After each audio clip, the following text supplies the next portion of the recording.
आने वाले चुनावों में मोदी को गाली दी, मोदी को गाली दी, ये नैरेटिव तो आप नहीं खड़ा करेंगे क्योंकि इस बार आपको फायदा नहीं हुआ उस नैरेटिव से? नहीं, गाली देने का काम है इनका, ये देते रहे। गाली देने से अगर ऐसी परंपराएं बदलती, ये कर्नाटका का चुनाव जीते हैं, इनको शुभकामनाएं। लेकिन आप ये देखिए 10 साल से चुनौतियों से जूझ रही कांग्रेस पार्टी गाली देने के काम उसने बंद नहीं किया। अगर वो अपनी शिष्टाचार में रहती, बेहतर तरीके से रचनात्मक भूमिका निभाती और एक धर्म विशेष की ना बात करके सबकी बात करती, तो शायद इनका पहले भी अच्छे दिन आ सकते थे। लेकिन इनकी नीतियों ने ही इनको जो है ना राजीव, जब आप इस तरीके की बात करते हैं ना, तो मैं थोड़ी सी मुझे हैरानी होती है क्योंकि आप कांग्रेस पर ये आरोप लगाते हैं कि वो एक धर्म की बात करती है, लेकिन आप भी तो सिर्फ एक ही धर्म की बात करते हैं। क्या आप नहीं करते हैं? अब ये बात अलग है कि क्योंकि वो धर्म बहुसंख्यकों का है तो उससे आप तुष्टिकरण नहीं मानते हैं और नहीं कहते हैं। नहीं, हमने तो कहते हैं कांग्रेस भी हमारी लय में लय मिलाए और बोले हर मुस्लिम महिला की बात उठाएंगे। कांग्रेस भी हमारी लय में लय मिलाए और कहे कि हर उस बच्चे, मुसलमान बच्चे की आवाज उठाएंगे जिन्हें हम यूसीसी में अधिकार देने वाले हैं, जिसे अडॉप्ट किया जाता है, लेकिन अगर दूसरा बच्चा पैदा हो गया तो उसके अधिकार छीन लिए जाते हैं। क्या कांग्रेस बोलेगी इस बात पर? कांग्रेस नहीं बोलती है, मैं इसीलिए आपसे बोल रहा हूँ। ठीक है, नीरज से जवाब ले लेते हैं। नीरज, राजीव जेटली ने आपके ऊपर आरोप लगा दिया, दीजिए जवाब। आप तो सिर्फ तुष्टिकरण करते हैं और शायद ये बजरंग बली वाला दांव खेल के, बजरंग दल पर बैन वाला दांव खेलकर आपने मुस्लिम वोट को कंसोलिडेट कर लिया, ऐसा कहा जा रहा है जानकारों के द्वारा। शोभना जी, हम तो हर भारतीय की बात करते हैं और देखिए इस चुनाव को एनालाइज करने का एक दूसरा तरीका भी है।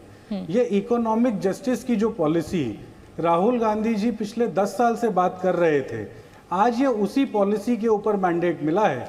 भाजपा का भ्रष्टाचार जो था वो हमने तो सिर्फ प्लेटफॉर्म दिया लोगों को बताने का।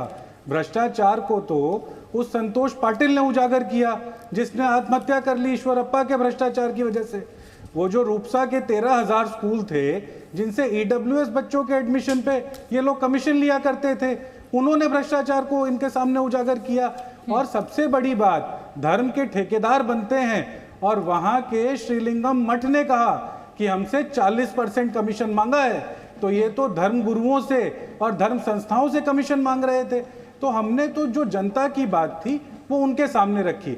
लेकिन शोभना जी, इनके खिलाफ के वोट से ज्यादा ये कांग्रेस की जो इकोनॉमिक जस्टिस की जो 5 गारंटियां थी, ये उसके प्रति वोट दिया गया था। और शोभना जी, एक बात और देखिए, चिरंजीवी है ना महाबली हनुमान, हम सबके बीच में हैं। उन्होंने अपनी गदा चलाई थी जिस दिन मोदी जी ने कहा था कि मेरे नाम का दुष्प्रचार कर रहे हैं ना, तो शिमला में चली थी। आज 13 तारीख को कर्नाटक में चल गई और आने वाले समय में 2024 में वो गदा उनकी फिर चलेगी। सामाजिक न्याय की बात करते हैं, गरीबों की बात करते हैं, बेरोजगारी की बात करते हैं, तो फिर अचानक मोदी को गाली देना क्यों आप लोगों को सबसे ज्यादा पसंद आता है?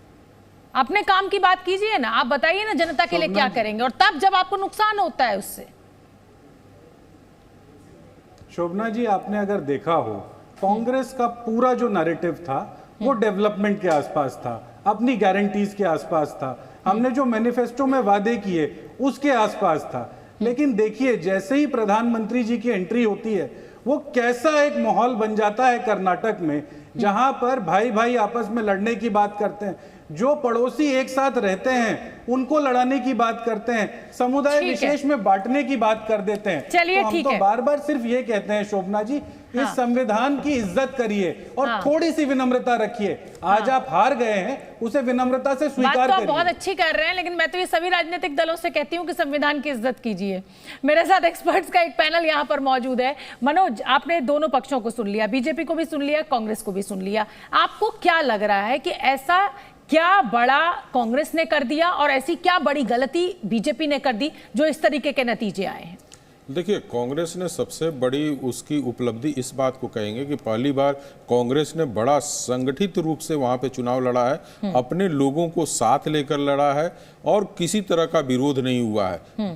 पार्टी छोड़ने से वो लीडर जीत जाएगा ऐसा नहीं होता है, लेकिन एक माहौल तो वहां बनता है। जैसे जगदीश शेट्टर अभी चुनाव भले हार गए हैं, लेकिन उन्होंने 3 चुनाव अपने अगल बगल को प्रभावित किया है। तो होता क्या है कि नैरेटिव जो बनता है इसी तरह के माहौल नेताओं को छोड़ने से इश्यूज पे बनते हैं। आपके डेवलपमेंट करप्शन के ऊपर जो इन्होंने बात किया उससे बने थे, बजरंगबली आ गए थे। तो कांग्रेस कहीं ना कहीं रणनीति में अपनी सफल रही है और बीजेपी चूक की बात है, जहां तक मैं बार सारे लीडर कह रहे हैं कि भाई वहां पे लोकल लीडरशिप पूरी तरह से समाप्त हो चुका था। और जब तक आपका लोकल लीडरशिप न मिलेगा, अधिक कांग्रेस कहती है कि ये राहुल गांधी और प्रियंका गांधी की जीत है। आप दे सकते हैं, आपके पार्टी के नेता हैं और बड़े नेता हैं और उसी के नेतृत्व में पार्टी चल भी रही है, लेकिन जितना सिद्धार्थ रमैया और डीके शिव कुमार का है वहां पे योगदान, उससे बड़ा योगदान किसी का नहीं है, जहां तक कांग्रेस की जीत के बारे में बात कर रही है। ठीक है श्री दत्तन, यूनिफॉर्म सिविल कोड की बात की गई, एनआरसी की बात की गई, बजरंगबली तो कहा जाए कि कांग्रेस ने परस्पर एक मुद्दा बीजेपी को दे दिया। क्या लग रहा है, क्या ये जो बड़ी बातें बीजेपी अपने हमेशा कहती रही है चुनाव प्रचार में, उसका असर जमीन पर लोगों के बीच नहीं हो रहा है, या जो लोग हैं उनके लिए स्थानीय मुद्दे अब इतने बड़े हो गए कि उनको लग रहा है कि आपको जो करना है वो आप बाद में कीजिएगा, केंद्र में जब आपके लिए आप वोट देंगे तब हम उन मुद्दों पर सोचेंगे, अभी तो ये विधानसभा का चुनाव है। बिल्कुल बिल्कुल, ये जो है ना वो ये जो मुद्दा है ये सब उसका इम्पोर्टेंस है उनका कैडर में, कैडर को भी आपको एंथ्यूज करना पड़ेगा, then only they are attracted to these kinds of issues. तो उनको एड्रेस करना पड़ेगा, वो सब इश्यूज रेलेवेंट है और लोकल लेवल पे भी है, जनरल इलेक्शन जब आते हैं तब भी ये सब रेलेवेंट है। पर यू कैनॉट उसका जो है ना जो परफॉर्मेंस है, आपको 5 साल दिया है, 3.5 साल, तो उसमें आपने काम नहीं किया तो फिर you cannot blame others, you cannot blame cadre for that. So इसमें जी न्यूज़।